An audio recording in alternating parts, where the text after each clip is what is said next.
but it's not exhaustive. And there's nothing that I would really expect you to take notes from the presentation. However, like I always prefer, let there be complete focus and attention on what I'm speaking.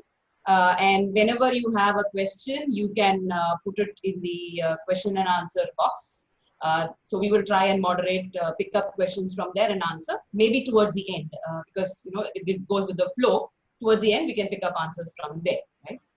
So let me start with a story as usual, right?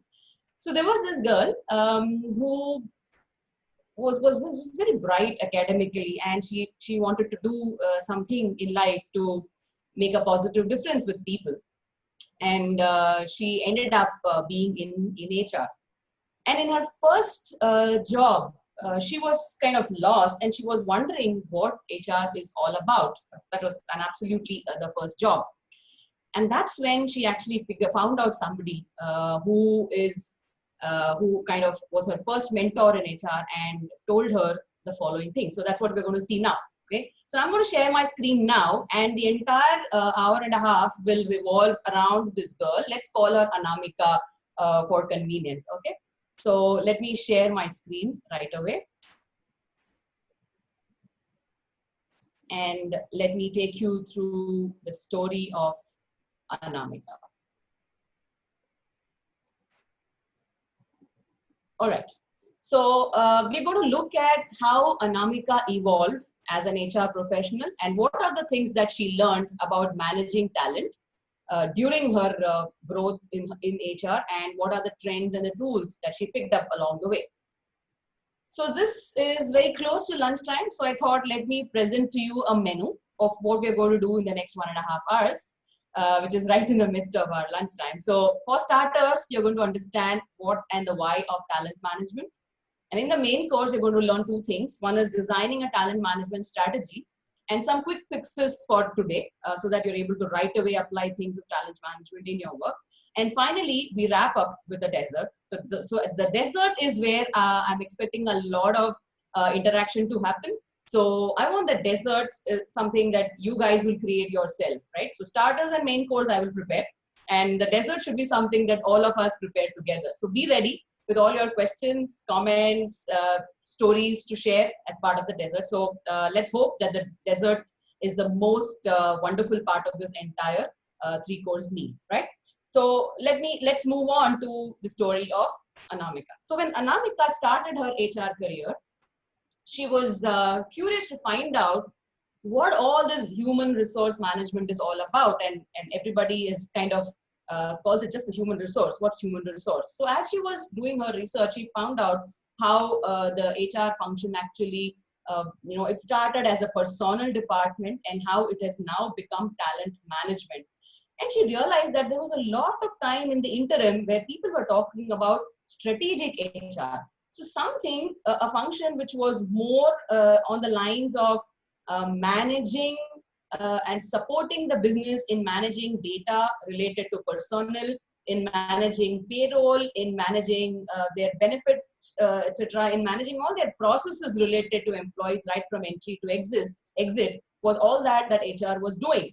And suddenly, over a period of time, from a business support function, when HR started becoming a business partner, a whole lot of strategic aspects started coming into it, where HR folks were supposed to even plan recruiting depending on what the business wants, anticipate the business needs, develop learning and development strategies, come up with organizational design, look at what the organization should futuristically look like, short-term, mid-term, long-term, understand what total rewards is all about, not just salaries or benefits or variable pay, but understand what total rewards is all about. And last but not the least, ensure that there is a continuous thread of communication that runs through the business.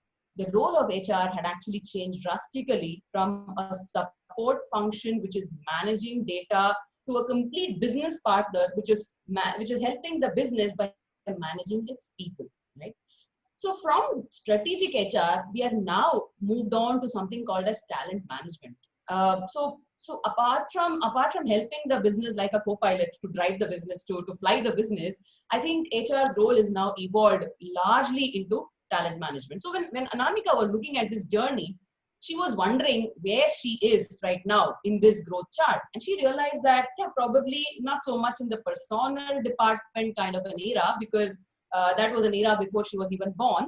So Anamika started looking at herself, and she started trying to see whether she is at least a business partner.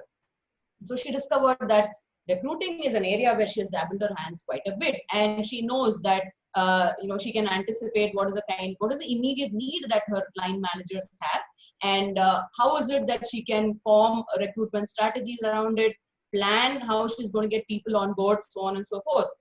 She also thought learning and development is pretty easy, isn't it? You just have to get some programs, run it, and fine, learning and development is done.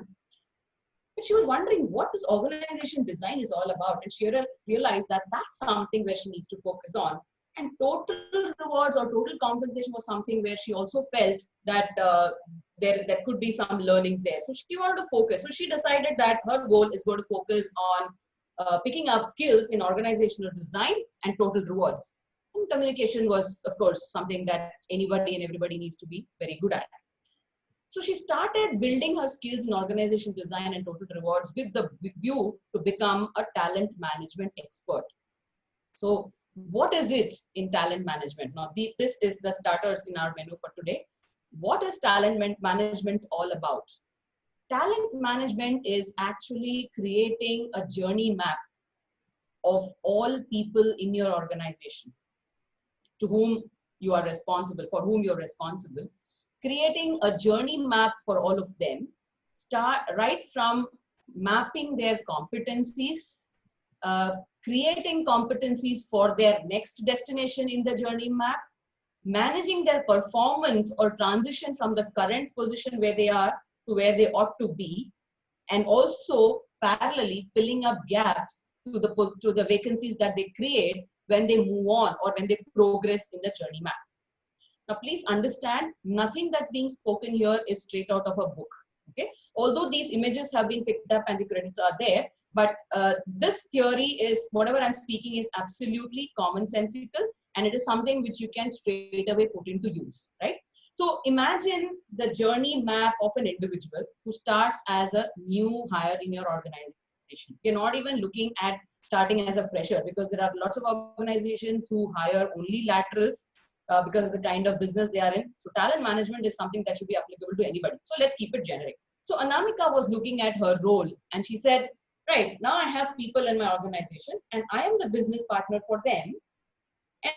And how do I start integrating with the business and start doing talent management? So she said, okay, let me start creating a competency map or a competency grid for all the people in the organization or in the business that I'm responsible for. So one of the tools which she wished to create was something which could be a kind of, a kind of a template where she can actually describe all the roles in the organization, and she can map individuals on that. She wanted to pin up something on a whiteboard, on a large whiteboard, on a large softboard, and start putting in people in various pockets on that. So that was what she thought about competency management. And she wanted to understand and see how these people move on that chart as they progress in their journey. Okay. So then she went on to do her research on how talent systems have evolved, because what she had in mind was a talent system where she will use all visible techniques to draw the journey map of individuals in the organization, plot each individual on it as they are currently, and map the progress. Yeah, that's doable for a small organization, but if it's a large organization, how does one do that? So one has to think about various tools. So she started her research into what these tools are. So she discovered that there was a time in the early 90s to late 90s where automation was the only tool for managing talent in an organization, right? So there were forms which were used for automating. So the forms were, we had the recruitment tools coming up, we had learning management systems in place, we had performance management systems in place, where it was just forms which used to go from person to person who were responsible in that entire process end to end, and it would result in the end at some place where it would logically, the process comes to an end. So that was the level of forms automation in the early 90s to the late 90s. Then early 2000s came and integrated talent management systems. That's what the Y2K actually brought us. And it brought to us a lot of these ERPs which came in place, where it was not just the forms, but entire processes could be mapped into these systems. So the entire journey map that Anamika wanted to draw on a board, or pin up on her soft board, the ERP was something that was actually giving her access to that. So she could actually create those workflows that she wanted on an ERP. She could track the where each individual is on that ERP, track their progress, track their skills, track their skill development and all of that. And she could see where they are moving in the organization. Because of it, she could form her talent management strategy, saying who are the guys who are ready to move on to the next role, who are the guys who can take on these roles as replacement, so on and so forth. She felt that's brilliant. And she started on that journey around that time. And as she was progressing in that journey, suddenly in about 5 or 6 years from then, a lot of these cloud human capital management systems started appearing on the scene. And typically the on-premise ERPs kind of took a backseat.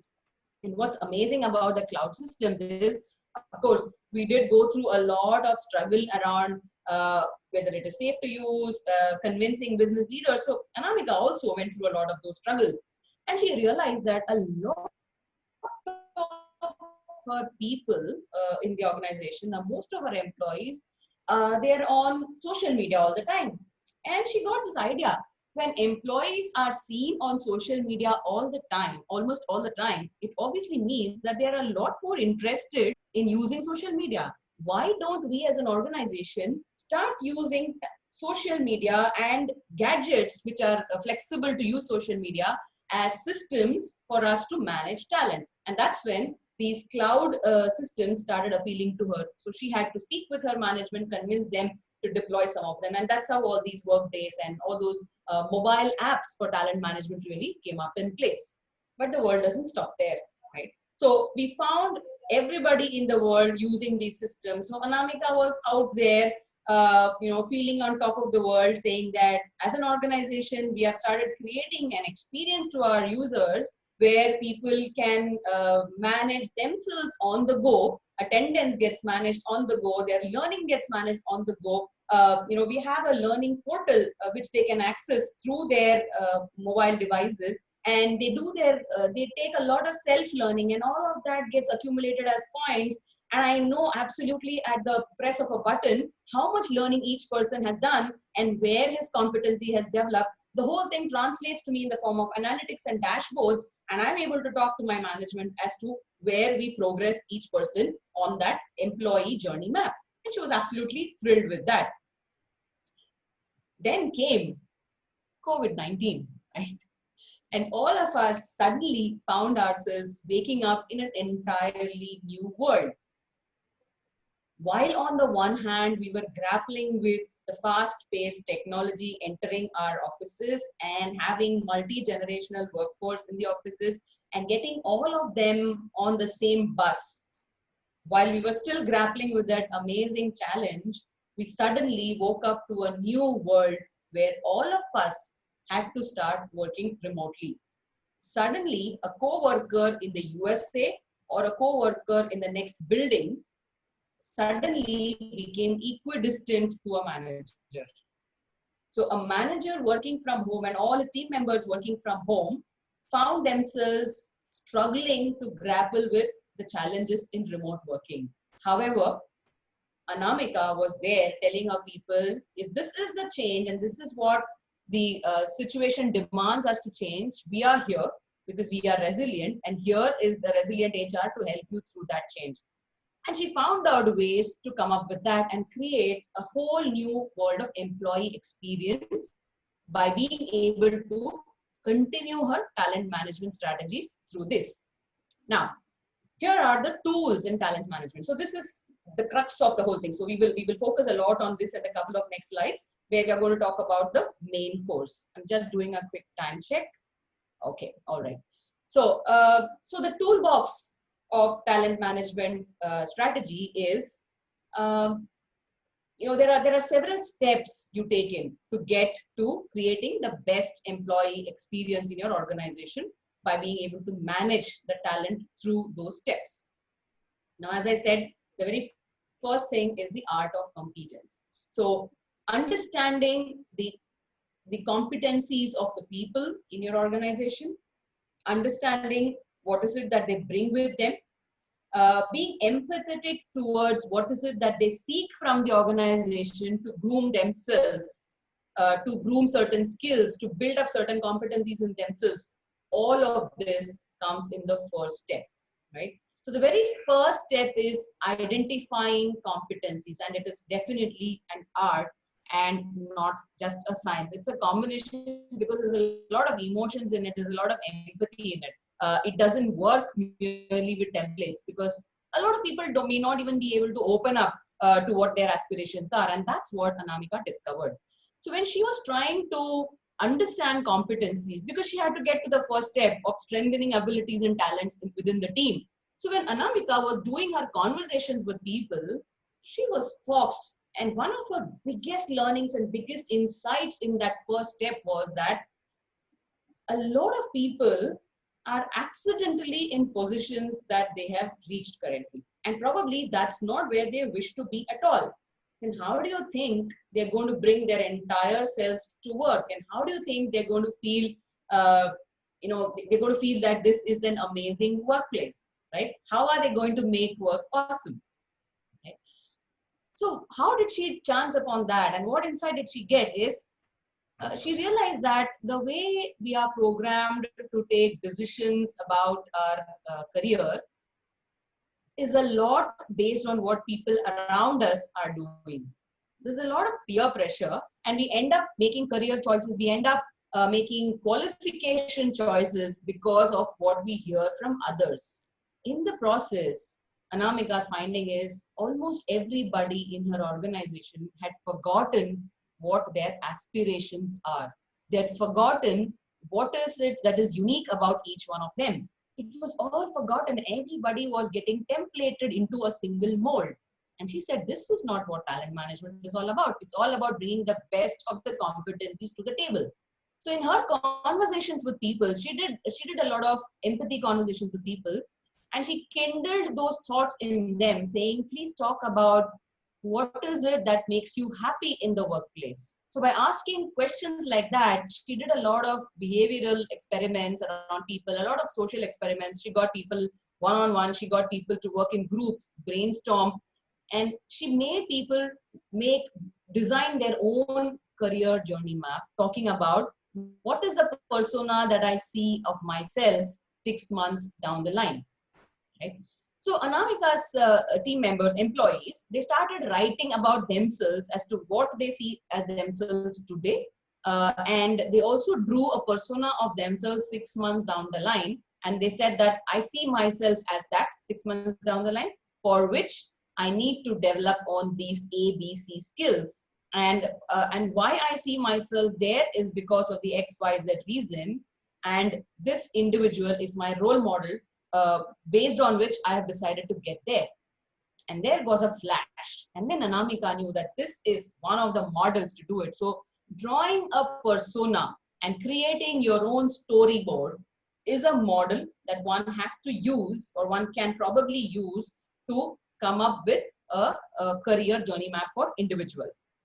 This can be done through one-on-one conversations. If it's a large organization, you can coach your managers to do these storyboarding conversations with their employees and then create these career maps for everybody.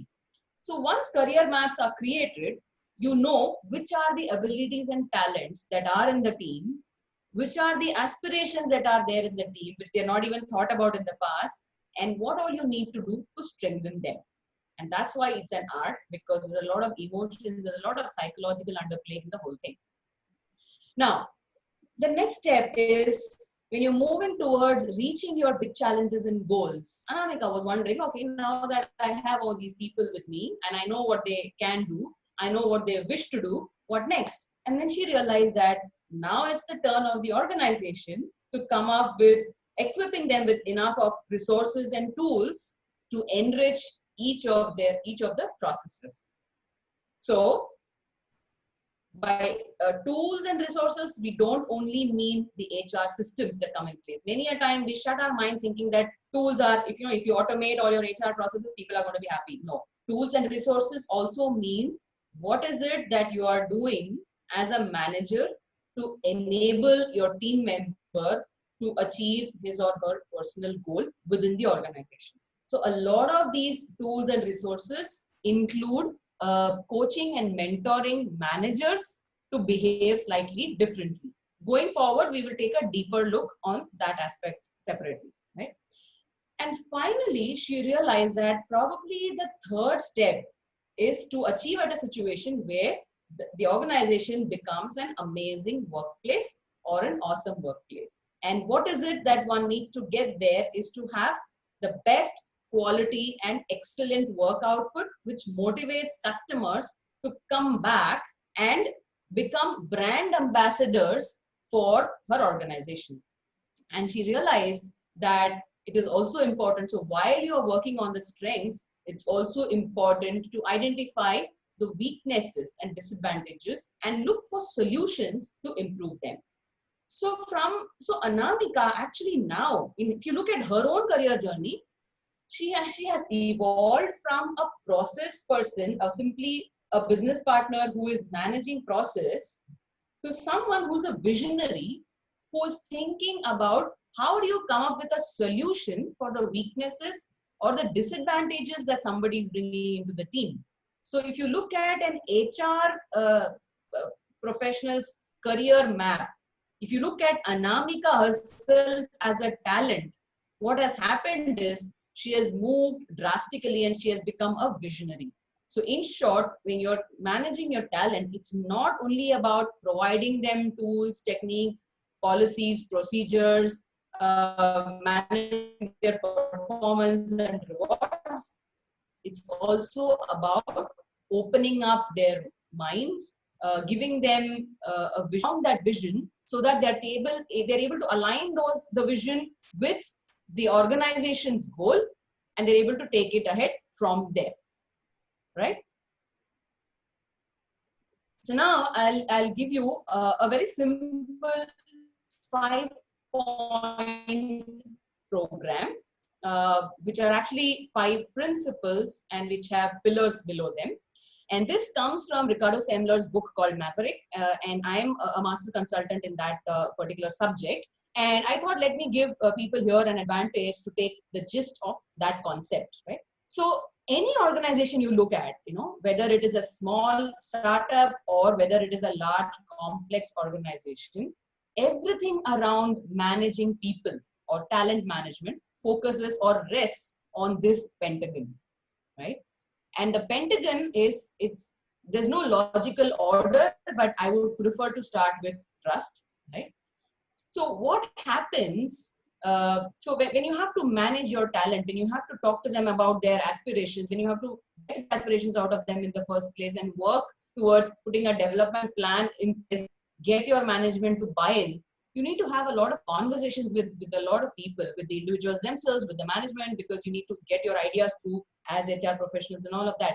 So you need to start building layers of trust between. So Anamika had to build trust between herself and every single employee. She had to have adult to adult conversation with every single employee with absolutely no opacity, unfiltered transparency. So wherever she said that I cannot do this, I cannot help you, she had to say that. She cannot say that, okay, I'll come back to you. It doesn't work, okay? That's where credibility falls. And she also had to say that if she had to develop talent in her organization, if she had to really see people growing, okay, evolving like the way she did, then power distances have to be reduced, which means open door policies should be really open door in the sense that people are, they feel empowered to speak up their mind in their organization.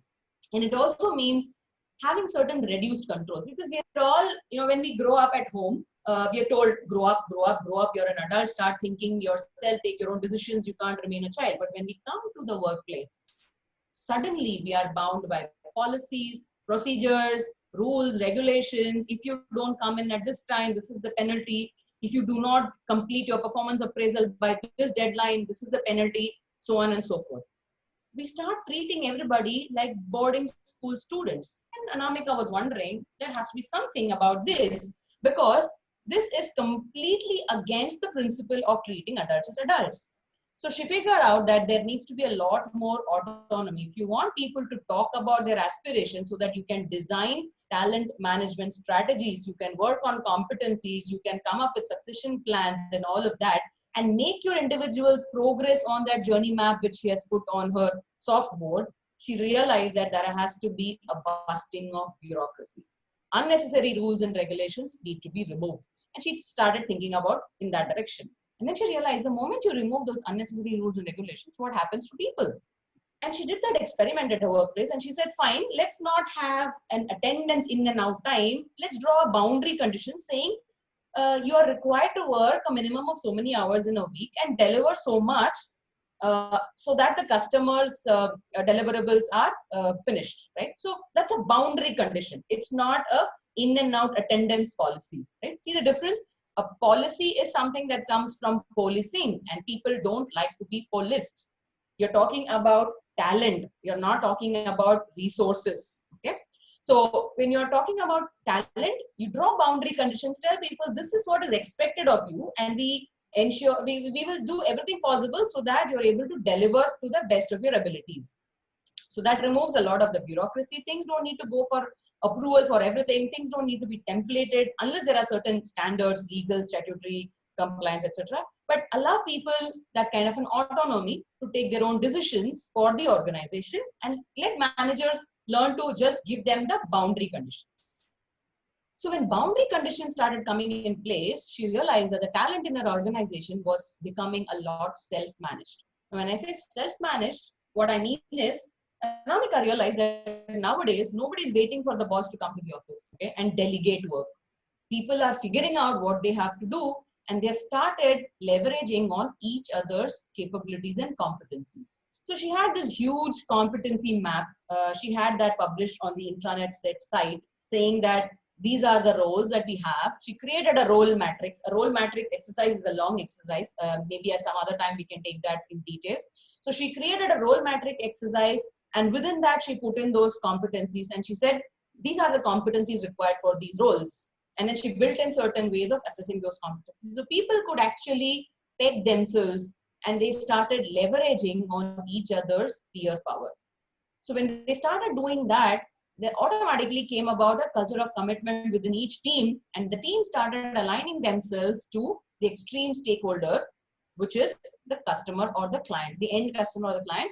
Now, just notice here what has happened. Because we started with trust, there's an absolute magic which has happened in the whole place. Anamika's team suddenly started operating with total customer orientation and customer alignment. And somewhere in the journey, the dotted lines and the thick lines in an organization chart have started getting faded away. Let organization charts remain, not a problem. But how you operate within the organization chart is all about managing your talent, because the biggest aspect of talent management is helping people grow by leveraging the people potential. It's not about managing performance. It's not about monitoring performance. It's not about saying you were good, bad, ugly at the end of the year. Talent management is all about helping people to grow in that big journey map, career map, which they have created for themselves by leveraging their own strengths. So when she saw this happening, this magic happening, she was curious to see how the extreme stakeholder alignment happens. So when she was talking to her team members, 6 months down the line, when the journey was, they were already on the journey, she realized that people are able to now bring in a customer perspective into the things that they are doing. So there is an outside in perspective that comes. They're able to see a common ground between what they are delivering as an organization and what the customer wants. And they're able to even anticipate some of the things that the customer wants and quickly deliver. And that kind of agility is something which was unbelievable. So here an incident happened at Anamika's workplace. So this was an organization where she was working, and this was this was an FMCG company which was making soaps and shampoos and hair oil. Okay. And she realized that with COVID-19 happening, suddenly all these sanitizers, there was a huge shortage for sanitizers in the market. So whether it is a medical shop or whether it is any other grocery, she realized that sanitizers are disappearing fast off their shelf. And in one of her meetings with her team members, she heard this brilliant idea. Somebody has said that since we are in the business of manufacturing hair oils and shampoos, it's not difficult for us to quickly start a product line of sanitizers, right? We're already in the business of skin-friendly chemicals, right? So we know it all. Packaging of our hair oil and shampoo bottles are ideal for sanitizers. All that we need to do is get the raw material for sanitizers and start manufacturing. There was a new product which this organization was never in the process of manufacturing in the past. But if this is the need of the hour, and if people are not going to be visiting supermarkets to stock up their soaps and shampoos and hair oil, if this is going to be an essential good in the market, it's definitely going to impact hugely on their revenue. So here was, and then she was wondering what has been HR's contribution, that is her contribution in this change of mindset. Because this was not the kind of people she inherited when she joined the organization. And then she realized that when people are treated as adults in the organization, they start thinking like adults and they start entering into a zone where they come up with solutions, a solutionist mindset. I mean, they start thinking about solutions. They're able to sense opportunity in every threat. Now, this was a situation where people were worried about, are their products going to go off the shelf? Is the money going to flow in? With supermarkets closing down, a lot of their products are not going to be sold to people. Only those batches which are sitting with the chemists and the medical shops probably will see the sale. So when business heads were worrying about it, somebody from Anamika's team came up with this fantastic idea of flooding the market with sanitizers. And all that she had to do is coach this particular talent to make a business case out of it and share it with the management. It was approved because they saw sense in it. And then they went on to manufacturing, and within a week's time, they flooded the market with sanitizers. Okay, this is a real case study. I'm not naming the company, but this is a real case study. So when you're talking about managing your talent, if you're able to bring in the kind of empowered thinking that they're able to experiment on their thoughts, they have the creative space to do it. By creative space, I don't mean yellow bean bags and green walls at all. Okay, we obviously cannot afford that in every kind of organization. A typical traditional looking organization also can have a creative space, in the sense, generate this creative space in people's mindset. Do not restrict their thinking by saying that this is what you have joined and this is how you should grow. That is a career progression in terms of designations. That's immaterial. That is not talent management. Talent management is when you're bringing out the best in every individual and letting that person evolve as he or she should, and naturally move to an evolved or a better place 6 months down the line. And every 6 months down the line, make people draw their career map or refine their career map. So this was how people in Anamika's organization actually came up with a lot of innovative ideas in terms of threats and converted every single threat to an opportunity. And she was happy with that because she had evolved from a personnel manager to a talent manager, and she also saw that her experiments were working. Now, these are the 5 principles and the 15 pillars. All these slides, I'm told, will be shared with you at the end of the series. So you will get a copy of these slides in any case. However, it's important that you listen, understand, and I want you to hook up the dessert, like I said. So please think of questions that we will deliberate at the end of this. So here is one last thing which I want to show you as part of the journey map, where you create your talent which is ready for the future. Right? So now this is typically a 11-step journey map. That's what my experience says. And we have done some amount of research on that, and we are in the process of doing this for various organizations. But this is definitely a good takeaway, which you can start applying at your workplace as well. So in Anamika's journey, her journey was in this organization where she spent many years. It was actually, she could clearly see three different phases in talent management, and evolving the talent to do something way too different. So the very first core of it was a fertile ground preparation. So when you have to manage your talent using these future ready tools, using these tools where you bring in empathy, empowerment, accountability, whatever, nudging the appropriate behavior, converting managers to coaches, so on and so forth. First of all, you need your organization, the decision makers, to first of all own up that they need to change. And that's what we call as brave leadership. So when Anamika was having her initial conversation with her CXOs, she realized that she was able to convince them that there is a problem. Okay? So she took them to the Pentagon, to this Pentagon, and she did a survey of this Pentagon, and she showed them where the imbalance is. And believe me, it was not easy for her. So when she showed them this Pentagon, they said that, okay, so what? The Pentagon was very clearly dented on alternative controls.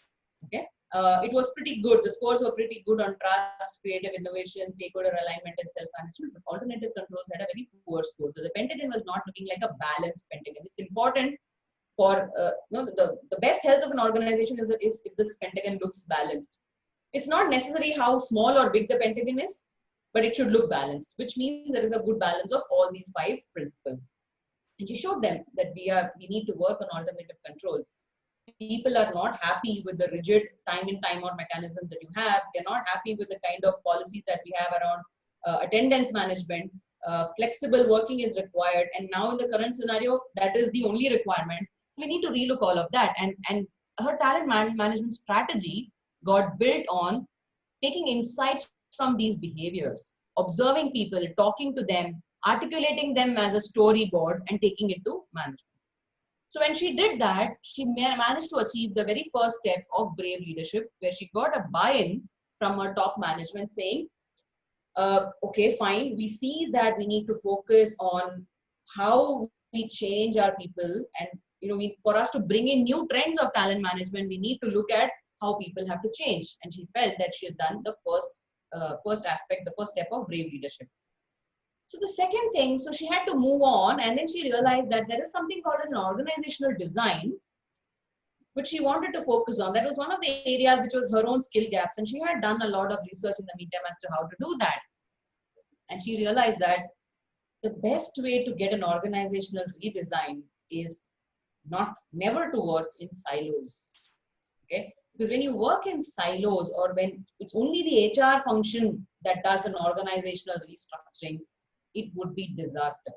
I come with a very, very strong hands-on HR background. But let me tell you, if we assume that we are the only people who can draw a talent management journey or create an organizational design, it's the biggest myth we are living in.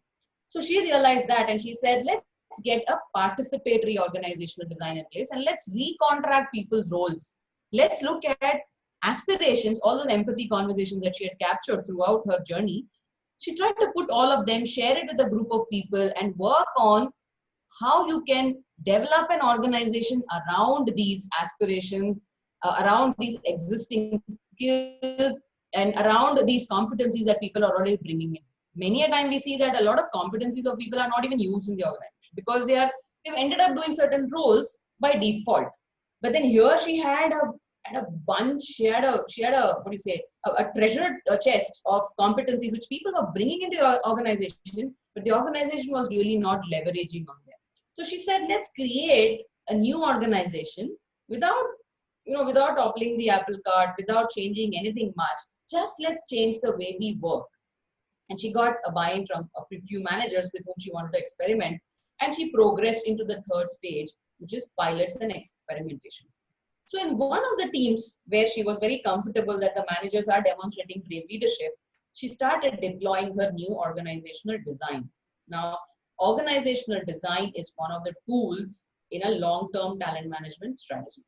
So she deployed an organizational design where she worked on aspirations that people have brought in.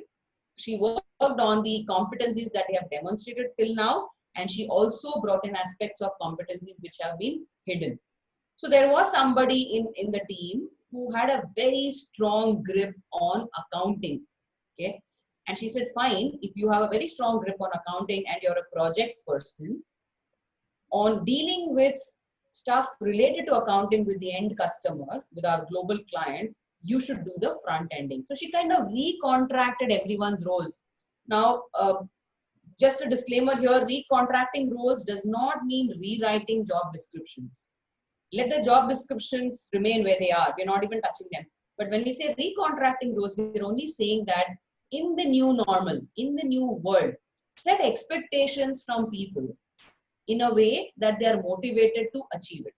Then you've got your talent management sorted, right? So set expectations based on what they wish to do and not what their role is expected to do, right? So she started venturing into all those, gray areas, sitting on the fences and stuff like that. And she slowly got people to cross-skill themselves, contribute into other areas, do things that they wish to do but never got time to do. All those things she tapped. And this was done with a pilot department where she knew that the buy-in of her concept was very much there. Now, after this experimentation, she realized that her organization is now ready with a fertile ground that has been prepared. She realized that her organization is now ready to move into a self-organized mode. So in self-organized mode, when people have started opening up and started feeling that they are themselves by bringing in all their skills, the entire self to the workplace, distribution of decision making to teams was something which was very much doable. So boundary conditions could be drawn a lot more easily. People were allowed to take decisions on behalf of the company. Everything did not have to roll back to the CEO, right? So she created all those platforms where people could collaborate. They could come together, put their stakes on it, look at what the picture is and come up with decisions and get somebody to approve those decisions and go on without having to roll back up to the CEO each time. So when distributed decision-making power happened, the next stage was she found everybody there, especially the managers and the leaders who were being in control without controlling. So they were all able to control situations without entering into the situation. So the whole perspective changes. Now take a look at, get a feel of this. When you are, when you're just taking off in an aircraft, okay? The same ground which you are very familiar with walking, it looks so very different when you're taking an overview from that height, right? It looks so very different. It looks new. And you even find out some new shortcuts when you're looking at it from the top. And she wanted her managers to do that. So all those people who had demonstrated competencies to become managers, she started moving them as coaches.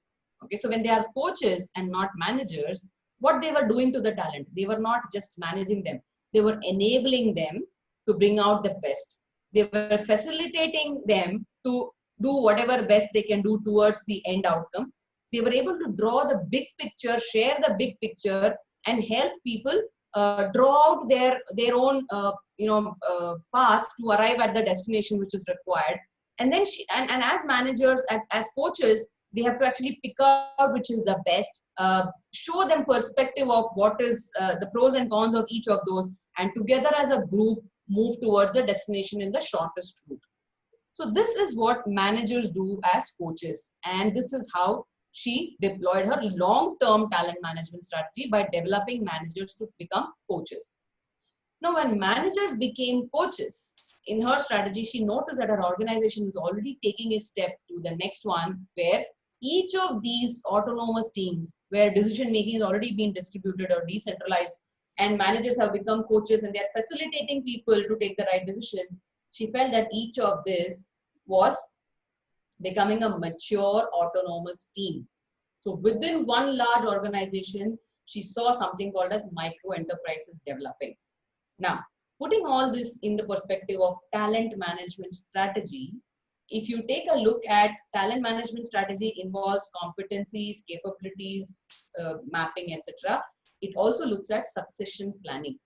So at this stage, when Anamika noticed that her organization was at a stage of mature autonomous teams, she suddenly found her succession planning exercise for the top leadership has suddenly become very insightful. She had already a bunch of people who are ready to get into mentoring or shadowing for taking on next level of leadership positions.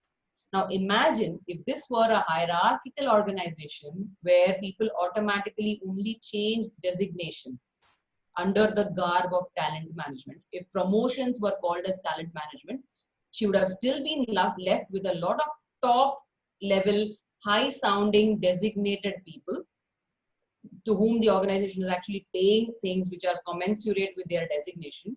But have they evolved as managers? Big doubt. They would have remained as managers, but would they have evolved as coaches? Would they have been able to drive micro enterprises within their team? A big doubt. So all the effort that she did towards building trust, nudging the appropriate behavior, letting people, behave, treat each other as adults, removing all those unnecessary controls and so on and so forth, she realized that she actually was heading towards even having a very clear succession planning for her top management. And with very, very autonomous teams which are mature and understand the business, every single person in the team has already developed an entrepreneurial behavior. So when you're managing talent, it's not about growing people in terms of their skills, knowledge, abilities. It's also about developing the entrepreneurial behavior in them. Everyone down to the junior most person in an organization, if the person starts thinking like an entrepreneur, thinking that this is my business and I am accountable for every single rupee that is being spent, imagine you will not have to keep a watch on who's spending what. You really will not have to keep a watch on any kind of a control or any kind of an approval for a spend, because everyone is spending as if it were his or her own money.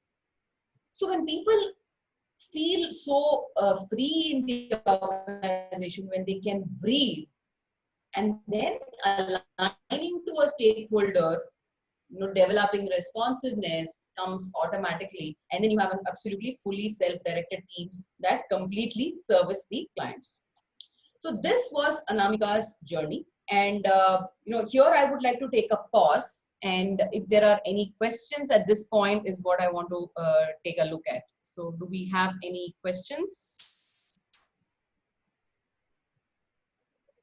I don't see any questions on the Q&A box, but here I would definitely want to take a pause, and I want a few questions to come, or feel free to talk about a particular situation or a case, and from there we can build up on the strategy. We can actually cook up a part of the main course as well. Anyone?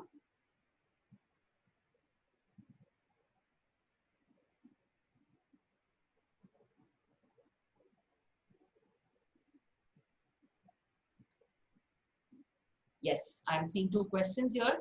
Is there any technique to do empathy dialogue with the employees? This is from Ruchi. Yes, so Ruchi, there is a technique, and of course I'm sure you must have experienced that when in the design thinking masterclass as well. So the technique to do empathy dialogue, there are many. There are a lot of there are lots of what do you say, informal ways of doing it as well. So there is one very simple technique which you can use. This is time tested by me over last 20 years. You can use that brilliantly. This technique is what I used to call as walk the talk. You can give it any name, but I'll explain the concept to you and feel free to use it. So walk the talk is actually HR playing the role of an interventionist, a psychological interventionist. Okay. So in walk the talk, what used to happen is my entire HR team were given only one instruction, that they should not be found sitting at their seat. Okay, whether they are a generalist or a specialist or whatsoever. So what they have to do is all the employees in the organization have to be equally distributed amongst them. So each person becomes the employee champion for, let's say, 50 individuals. 50 is a reasonably manageable number. So when I am the employee champion for 50 people, my task is to have a one-on-one conversation with each of those 50 people at least twice a month, once in a fortnight. Okay. So what happens is I do not send them a meeting invite. It's not a formal conversation because it won't work, right? So when I'm getting into a conversation with them, I'm actually out on the floor talking to them in any situation and just having a conversation. So when I have a conversation, people start opening up because they know that talking to me is going to give them a solution probably. So when they start opening up, that gets captured by me as uh, this is the pulse of the individual, and from that a lot of initiatives or problems or probable problems which can become a problem later on can emerge, and then you see how you can build on it. For example, in one of the walk the talk, there was somebody who said that although I am sitting in project management, I'm very keen on working on proposals. And last time I had offered my help, and I was told that you do not know proposal making, so don't do it. But I would like to try.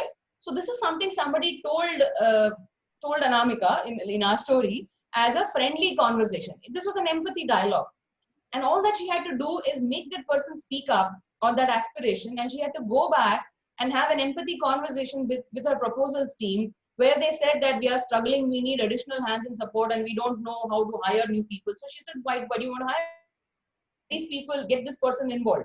Okay, so an empathy conversation technique is to do it as informally as possible and have those conversations where you try to you use the techniques of the onion peel, etc., where you open up, make the person open up bit by bit, and look at the core of that individual. What is that core of the individual? What is it that he or she wishes to do in life from that persona diagram, and pick it up from there. Okay. Avni's question is, what should we do when people are not ready to change? People will not be ready to change, Avni. First of all, I think that's something that you need to absolutely take it as people will not be ready to change. So in Anamika's story, first of all, her management was not willing to change because they believed that HR's role is merely as a support function and to do a lot of paperwork. So she had to convince her management also as to why they need to change. So her first step of brave leadership was somewhere where the first initial struggle was. And if that step is not done properly, she wouldn't have reached anywhere. So in brave leadership, what she tried to do is she tried to obviously, just going and talking to them saying we need to do it is not going to work. So she needs to show some credibility. So she started doing small changes. She started doing small experiments within people where she knew it would work. And those, we call them as low-hanging fruits in colloquial language. And she started building up success stories, small success stories about these experiments which can work, and that too within the organization. So when you're stuck with people not willing to change, shift your sight to those people where this change is even remotely possible. Trigger a change there, see if it happens, and create those success stories which you should be able to talk about in open forum, saying this is how this team has changed. Now, in our story, Anamika had a very classic example of breaking down siloed operations between HR and finance. That was a success story which she spoke about in her town hall. And she said, from now on, there are these initiatives which finance and HR are going to do it together. This organization never believed it will happen. People were not willing to change. But when they saw that this is something which is impossible and here is a way to do it, then anything is possible. So in short, look for those small success stories which are doable, get onto them, create those changes. Some changes are easy to do. Get hold of those people who are willing to change, do those social experiments on them. And when that organization is seeing those success stories, when you're presenting it in your dashboards, etc., the willingness to change will come because you're building your own credibility. And I think that's one of the crux in talent management is you build your credibility and also build everyone's credibility. Then it becomes a lot more easy. That's the strongest foundation for managing your talent. Arpana is asking, is there any way to change leaders' thought? Like if a managing director thinks he or she is the best and takes everything on ego instead of improvements. Of course, there is a way.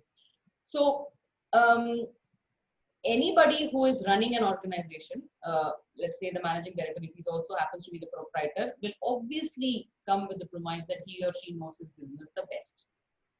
There is no doubt about it, and they are fully justified in doing that, right?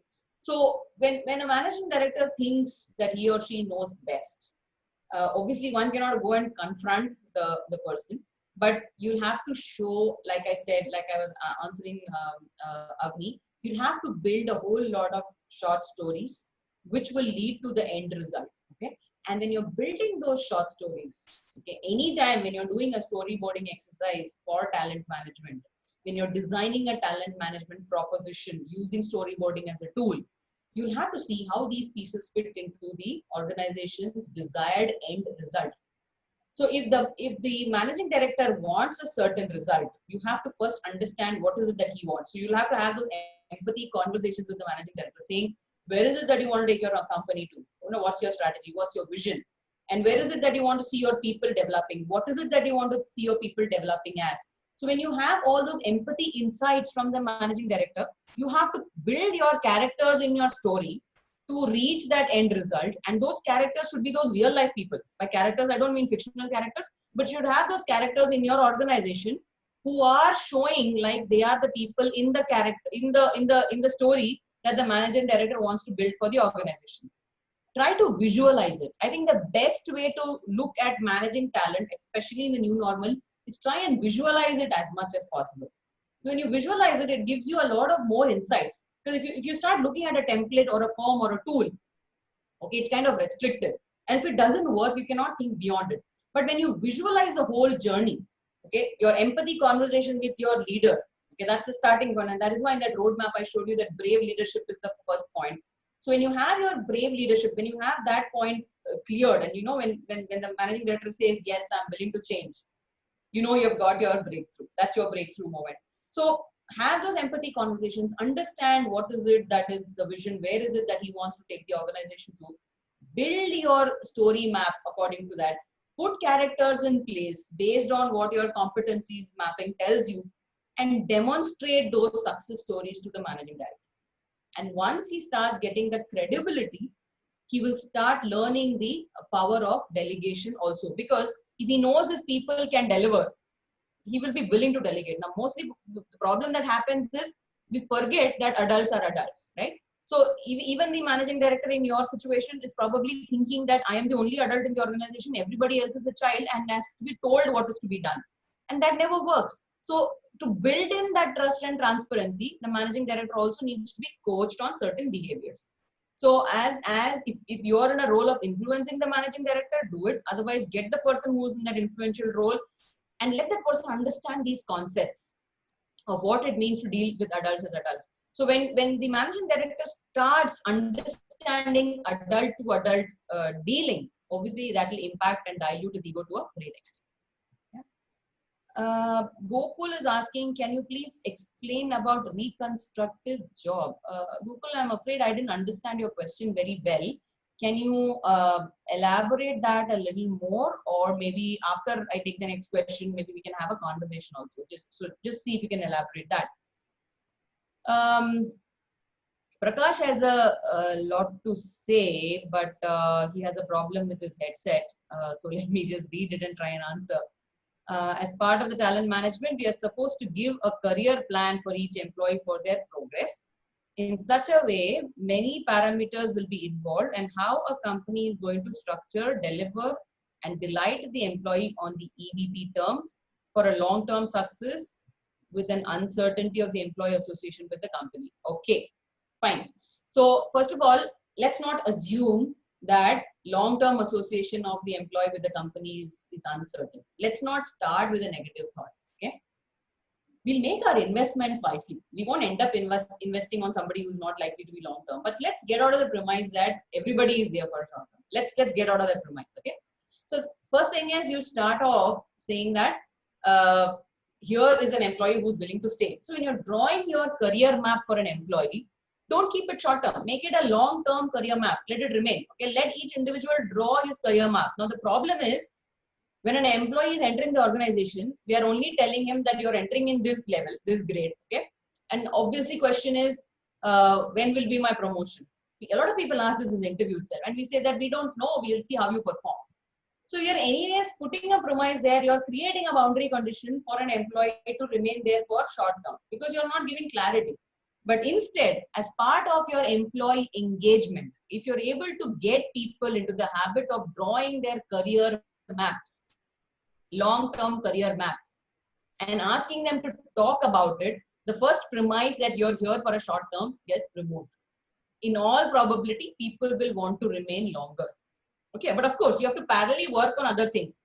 Getting the managers converted to coaches, them become facilitators so that they make it interesting for this person to stay on, take care of their aspirations, all of that. But in the first premise itself, you're giving the person an experience that you're going to be here with us for a long time. So therefore, please draw your career map as per what you think so that we can help you travel in that journey.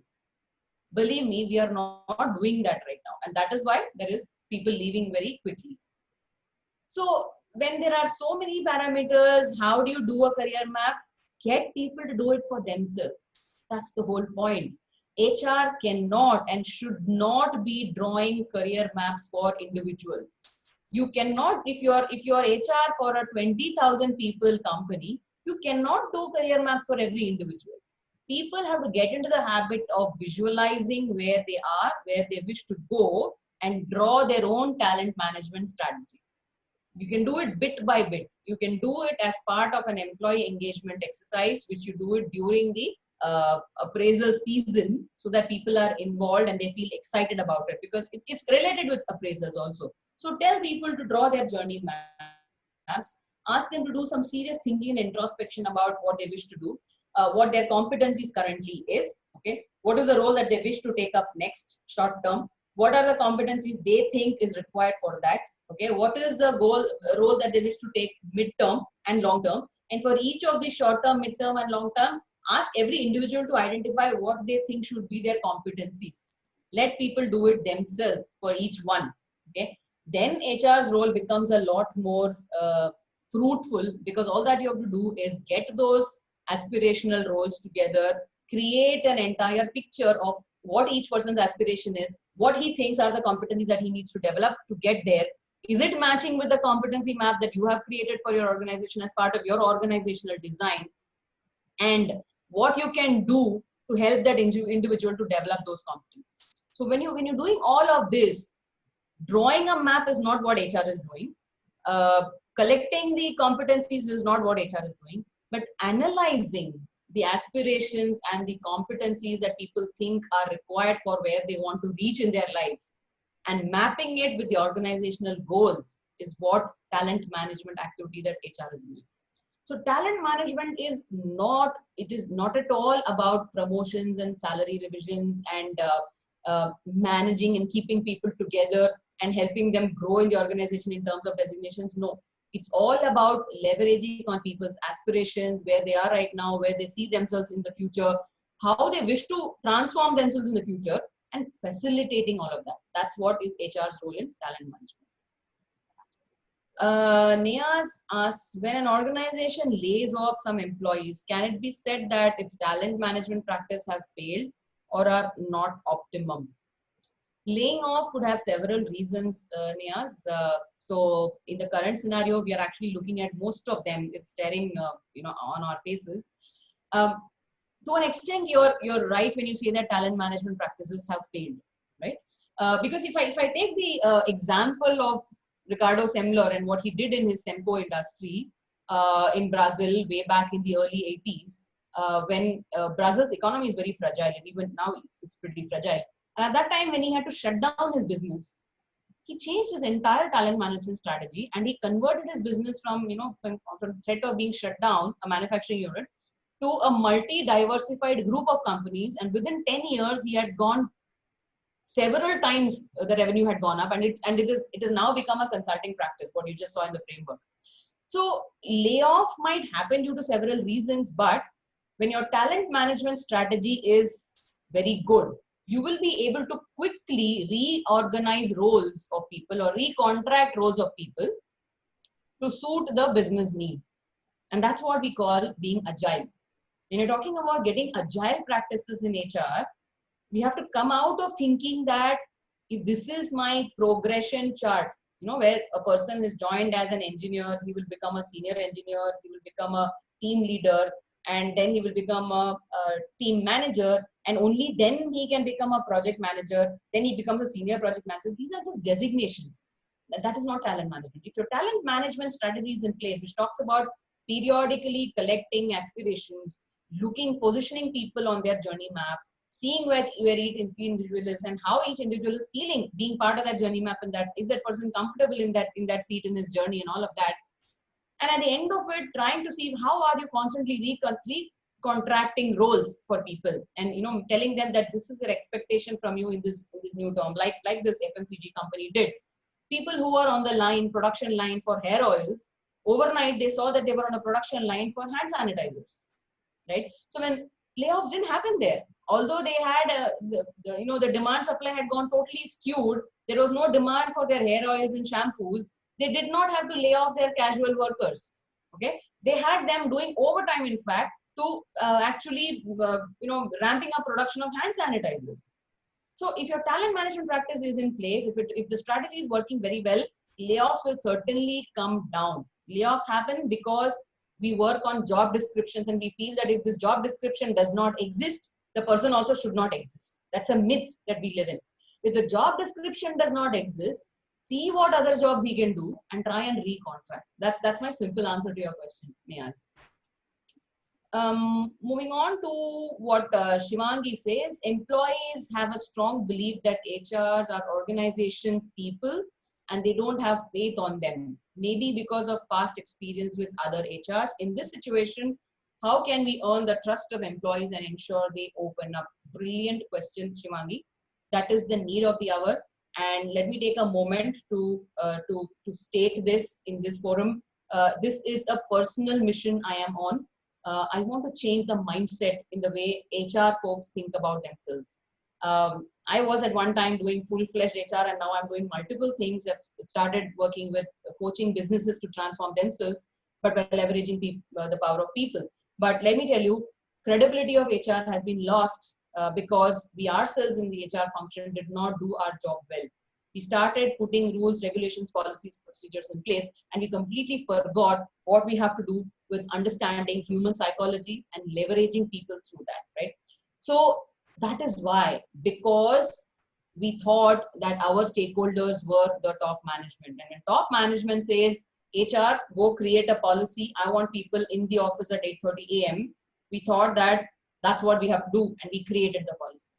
But we didn't think about the stakeholders. The stakeholders are not just the top management, they are also the users or the consumers of the policy. So when you start looking at, when you're redesigning your organization, when you start looking at your boundary conditions and your guidelines instead of policies and procedures, from an empathetic viewpoint from the people, you will not be seen as an organization's person at all. And that is the fine line of balance that every HR professional needs to draw, especially if you have to become an expert in talent management. Your talent is your people. You cannot be seen as an organization's representative if you want to develop that talent or manage that talent. You have to be seen as somebody who balances an organization's need and the people's need in a perfectly calculated manner. You have to learn to balance between your head and your heart all the time, at all times. You can never take one side completely, right? Now, how can we earn the trust of employees is by getting into them. I'll give you a very, very simple example. I must have said this several times in several forums, but this is a very, very simple example.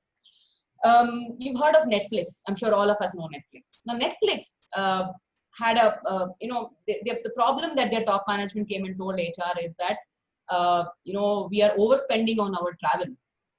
Right? So do something, come up with a more rigid travel policy. We already have 2 levels of approval for every travel expenditure. Create 2 more levels of approval so that we curb our travel expenses. Now imagine if Netflix HR was behaving like the organization's representative, they would have done that. They would have created a few more approvers.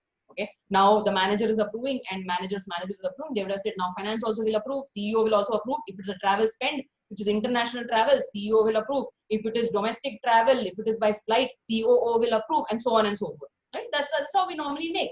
If you want something to work, with more diligence, we'll create more approval stages. And that's where trust is lost. You know what Netflix HR did? They created a one-line travel policy. And the travel policy says, spend it as if it were your own money. That's all. That's all the travel policy says. And nobody wants to be questioned saying, why did you overspend? So when everybody is spending for travel, they will spend as if it is their own money. Nobody wants to be pulled out from the crowd and asked a question, right? That's not a behavior that all of us humans want. So by doing this, they did two things. One is they built a lot of trust about themselves in the minds of people. The employees felt that here is an organization which treats us as an adult and believes that we will not overspend. So let's live up to that trust. Trustworthiness is an outcome of the trust that you show. You show trust, and people want to behave that they are trustworthy, and they will start becoming trustworthy. And they are not looking at HR here in this case as a manager's representative. They are looking at HR as an enabler, as a facilitator to streamline things. Approvals have been removed. HR is great. It's helping us to do things in a way much simpler. So I will prove worthy of this trust. So what happened? This is a real life case. You will see it. You can see the Netflix story. And they found within 2 months, they had only 3 instances of overspending. And over a period of time, that also stopped. People started spending as if it were their own money. And this is what is the basis of an entrepreneurial spirit or an entrepreneurial behavior, where every person thinks, I am the CEO, so I will spend money. If it was my own company, if I'm investing capital, I will obviously think like that. So every single employee has to think like that. That's all. It's as simple as that. And if HR is in the best position to do that, bring about that change, it's just that we have to first change our own mindset. That people are adults, they will behave responsibly. Don't put those boarding school rules on them. The moment we start telling ourselves that and start creating our guidelines and boundary conditions instead of policies and procedures and rules, I think the trust will build in, and then you will learn how to balance between being a people's champion and an organization's representative. Ruchi wants to know what a role matrix is, and yeah, Ruchi, I will certainly tell all of you what a role matrix is, because that's a very, very useful tool in talent management, right? Okay, so when you're looking at any organization, look at it this way. Draw an organization chart or a role matrix chart, not even an organization chart, a role matrix chart which talks about levels. Okay, there is an entry level, there is a junior level, there is a mid level, there is a senior level, and there is a top level. Okay, and under each of these levels, write down the existing designations that can be mapped on each of these levels. Okay, the second step is write down the existing designations on each of these levels. Let's say there are 6 levels. Ideally, when you're doing a role matrix, there should be 6 levels. So a role matrix 1, role matrix 2, role matrix 3, role matrix 4, role matrix 5, role matrix 6. Role matrix 6 is typically the CXO level. Role matrix 1 is the entry level, graduate entry level, or whatever, the junior most level.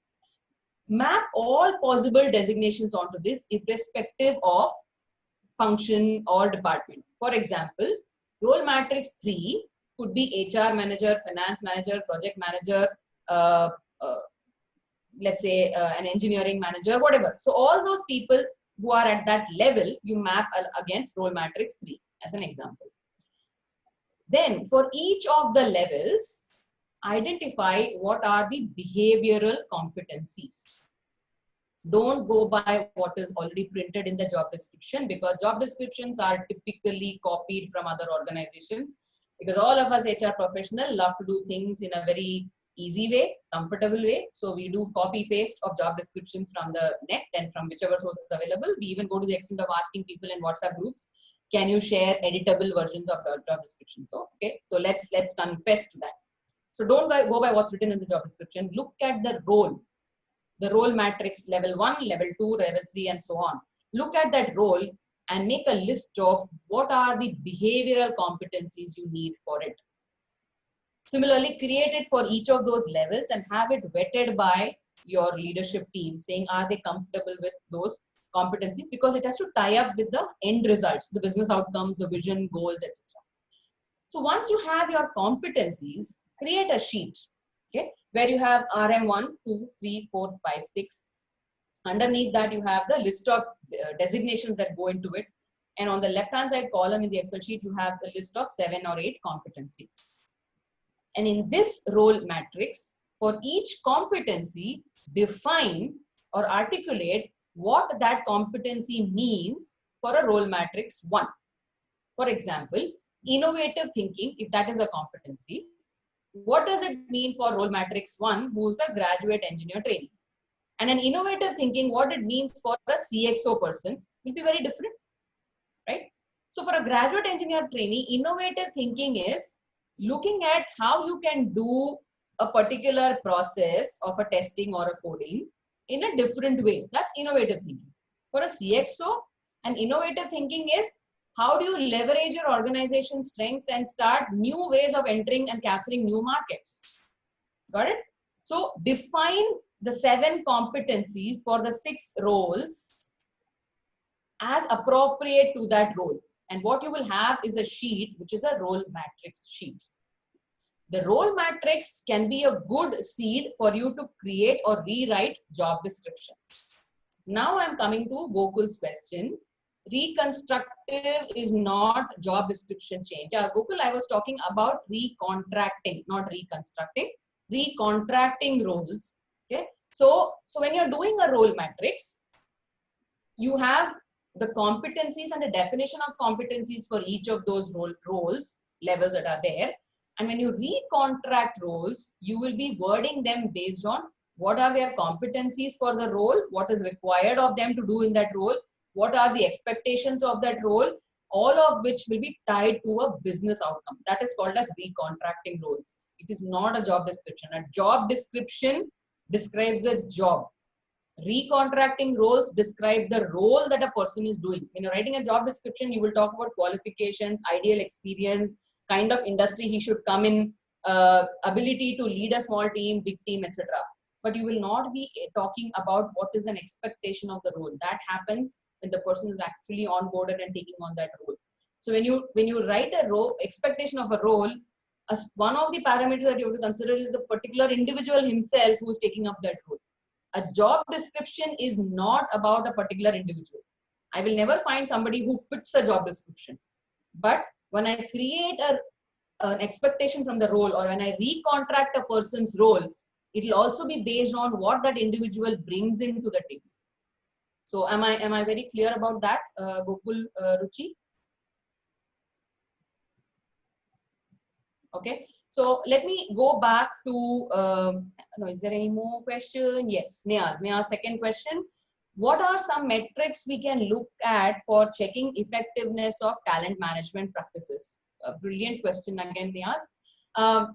Okay, so when you're building HR metrics, try to see that you are able to measure everything that HR is bringing to the table. So under talent management, there are quite a few metrics. You can look at how effectiveness of an individual in that role. Okay, so how do you quantify that? Is if a person is expected. So we have created role matrix, we have created those competencies.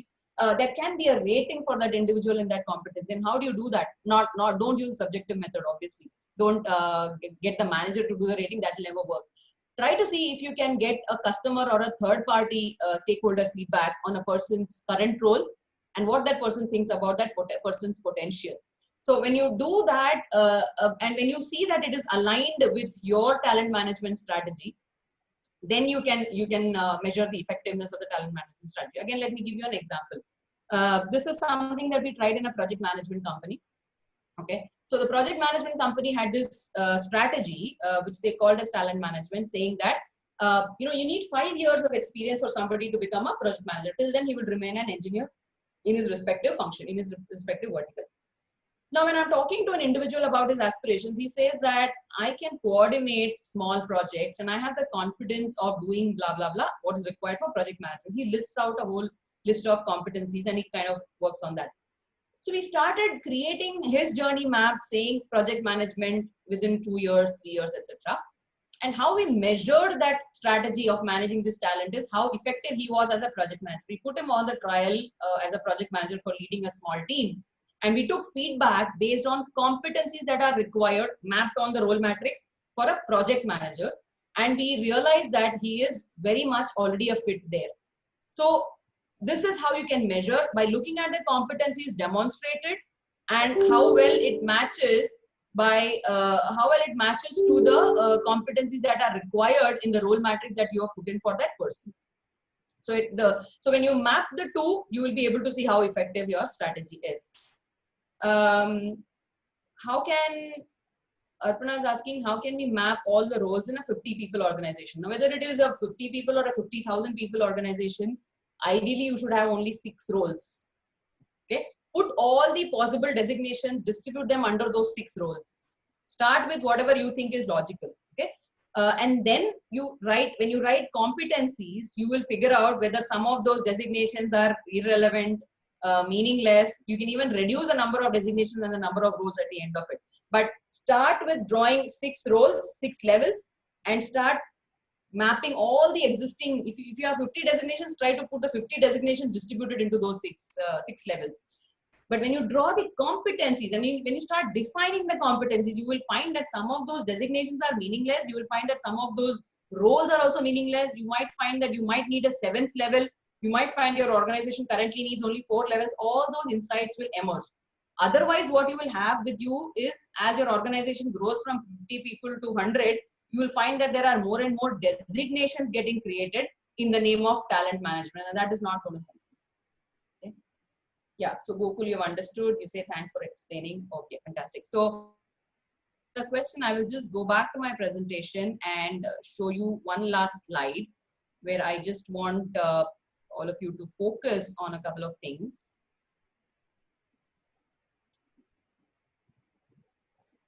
Okay, so this is the last slide here, right? So since we started with the menu, I just want to understand from each one of you that did you enjoy your meal? And here is my information which you can use to reach out to me if you want any more help or support. And I will be leaving this presentation with Attain and Amazing Workplaces, and they will get back to you once the series is done. I think they have a wonderful way of giving it back as some kind of a memento of sorts, which you can preserve like a book and refer to.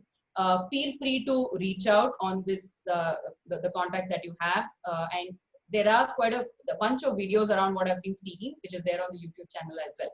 So take a look at that. But now what I want you to do, since we are a small group, if I have the permission of the organizers, can we unmute people one by one?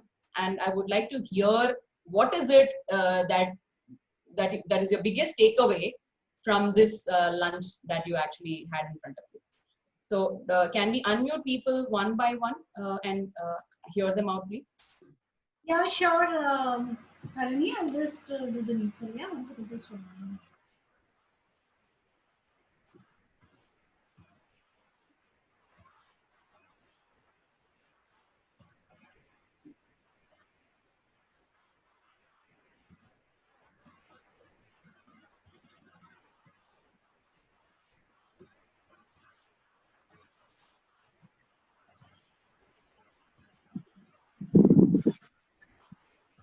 Yeah, so one by one, I think we can start with Avni. Yes. Good afternoon, ma'am. This is Avni from Symbiosis. I had met you for the first time when you came to give a lecture with Sahil sir. Okay.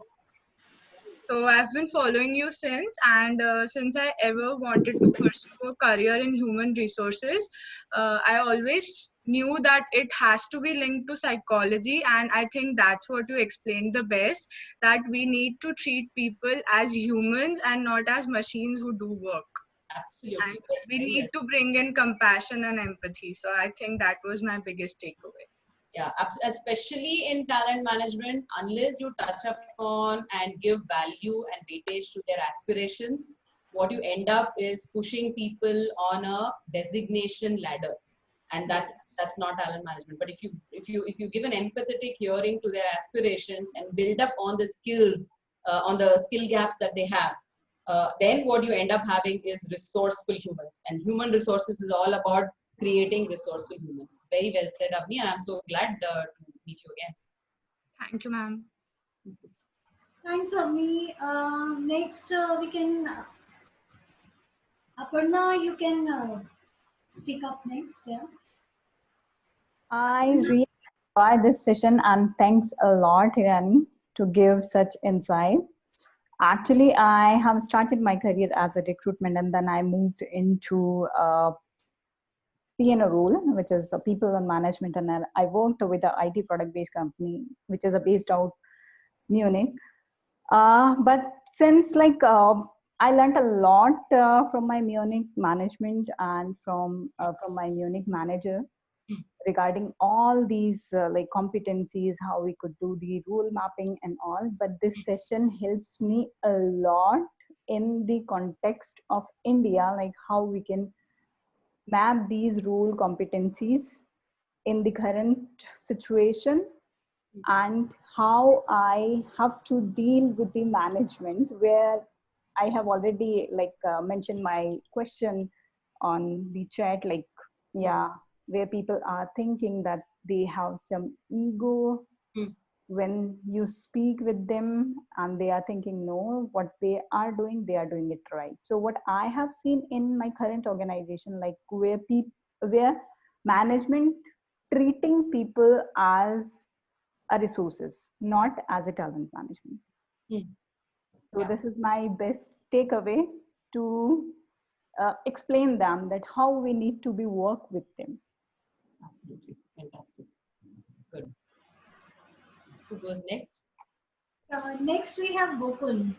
Yes, Gokul. So Gokul, I hope I've answered your question on contracting. So Yeah, correct. Very good afternoon to one and all present here. Good afternoon. It's a wonderful session, ma'am, which you have done. What I like about the session, that three things over here. Initially, my definition of talent management is different. Like I was thinking about maybe to do something which is specifically in a recruitment process. So that was I thinking in talent management. But after attending this session, I have now got the different idea about the talent management. So that's the new experience for me. Second, that is I've asked you the question about the contractive, right? So that is also something different which I never heard about it. And the third one, that is you have said about that rather than doing the layoff, the organization has to find out the different options for keeping the people and running the plan, running the money, and do something in a different way that the people can work and they can feel very safe and secure in the organization. Yes. Right. So that's the third thing that I like about the session. So I'm just taking the opportunity to thanks even amazing workplace to arranging this wonderful session. So I would like to attend all the sessions from today onwards. Thank you very much. It's definitely a fantastic initiative by Amazing Workplaces and Attain. Who goes next? Thanks, Gokul. Now, next, we have Niaz. Niaz. Niaz, yeah. Yes, Niaz. Hi, Ning. This is Niaz. Hey. Thanks a lot for the wonderful session. It was really, amazing experience to be part of it, and especially the way you've answered my second question about the metrics part. It's really good. Thank you so much. Thanks a lot, Niaz. Okay, thanks, Niaz. Prakash seems to have some problem with his audio and stuff. Okay. Next, Ruchi, I'm unmuting you. Yes, Ruchi. So hi, thank you so much, Harini, for the amazing session that you have taken. I was doing and I'm doing some of the bit of what you told about in this session, but yeah, it was a much more scattered way that I was doing. So you powerfully explained what the process of talent management is and how it can build the organization for tomorrow. And second thing, what I really like about is the way we treat our employee. It is very important to have an adult to adult conversation. Absolutely. And normally being in HR also, we sometimes think that, people are not understanding, they will not understand with that, Yes. with that assumption.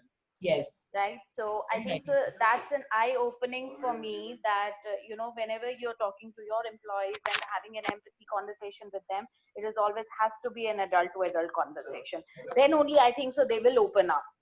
Absolutely, absolutely. The moment you take a parent ego state, like they say in transactional analysis, you're automatically pushing the other person to a child ego state. And a child ego state,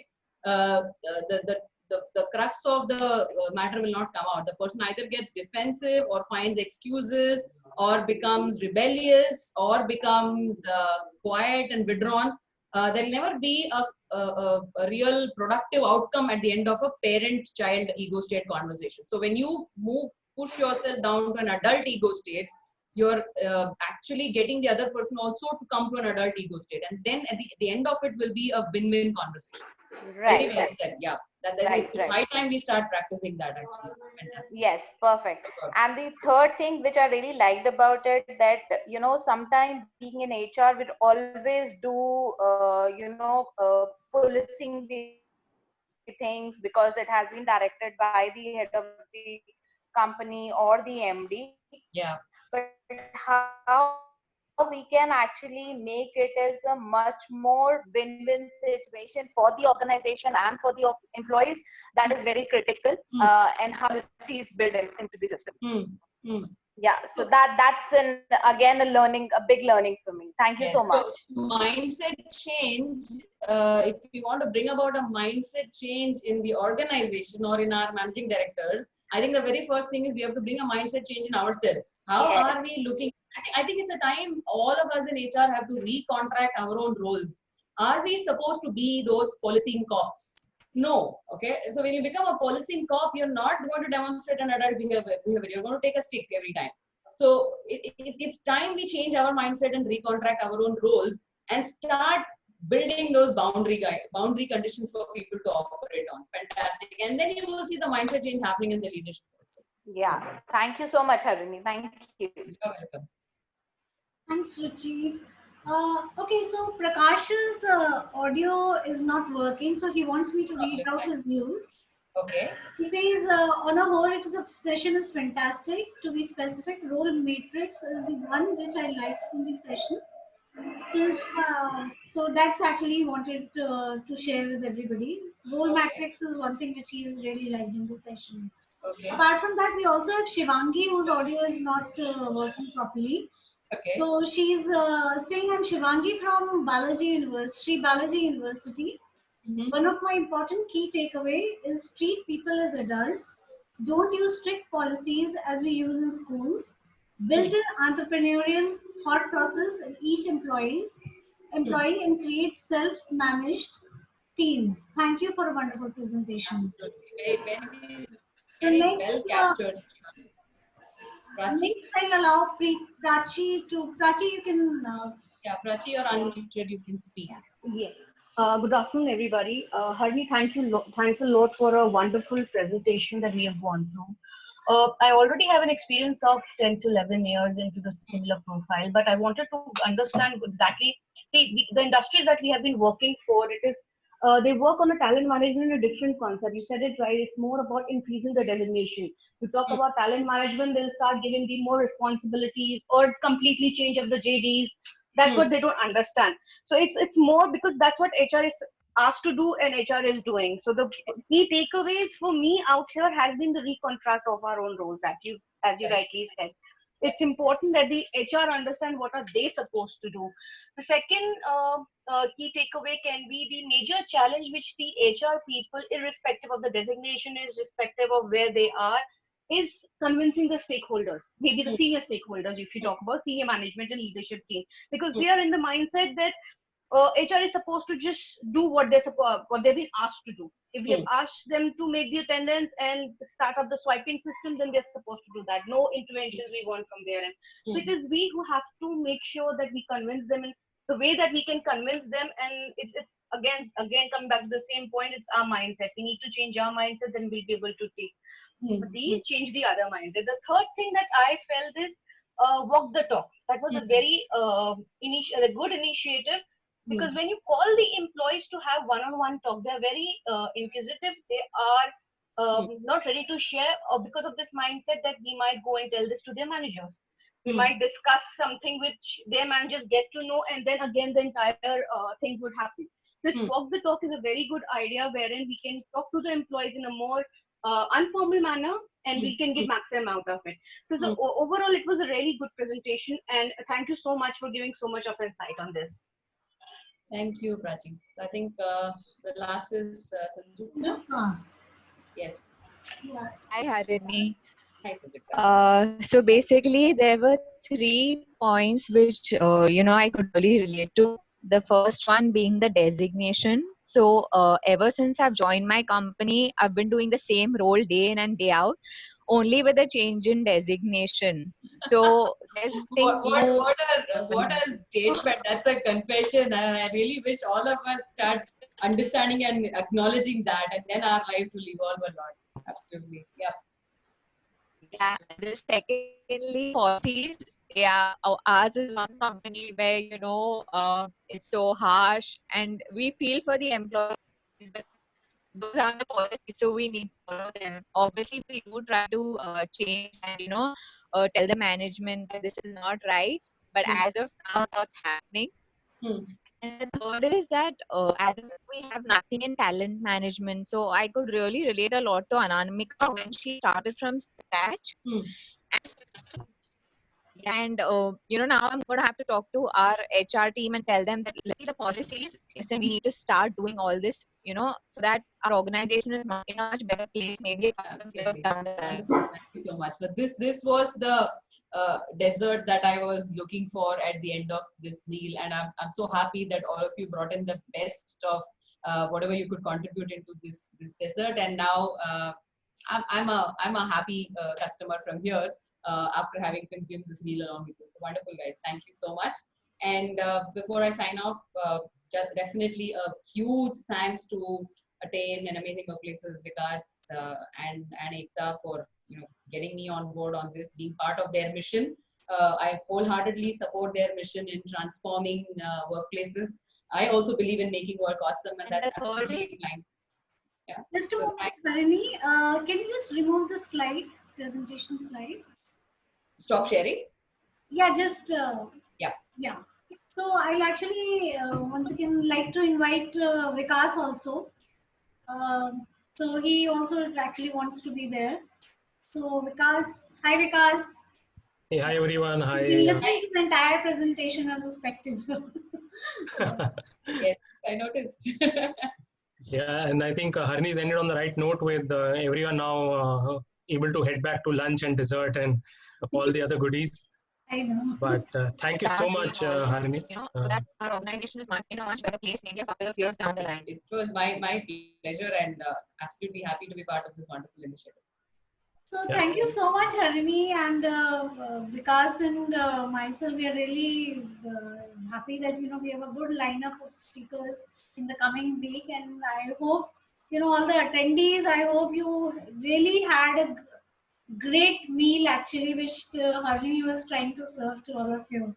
Vikas, would you like to add anything on Attain's Yeah, meal? in fact, that's right. In fact, every time I listen to Harini, I also go back more enriched, and I'm sure all the other attendees, like they voiced themselves, that's a true factor. Storytelling style is something that I aspire to achieve one day, and I will, request her to take me on as an intern if she can.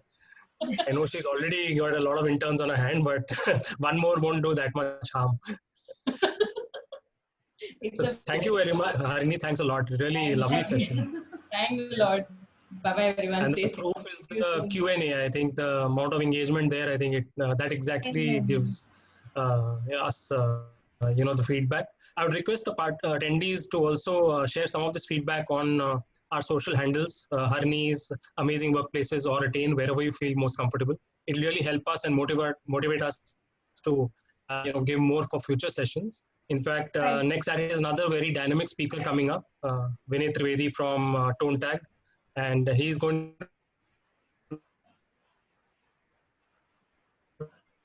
We've lost Vikas.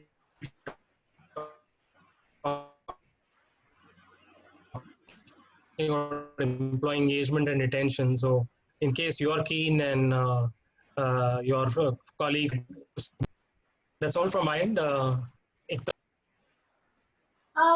so I'll also just let's sign off for the day, and everybody have a great weekend. Yes. Yeah, enjoy your weekend, and we collect next week again for an amazing session, right? Yes. See you next Okay, week. thank you everyone. Thank you. Bye-bye. Stay safe. Bye-bye. Bye.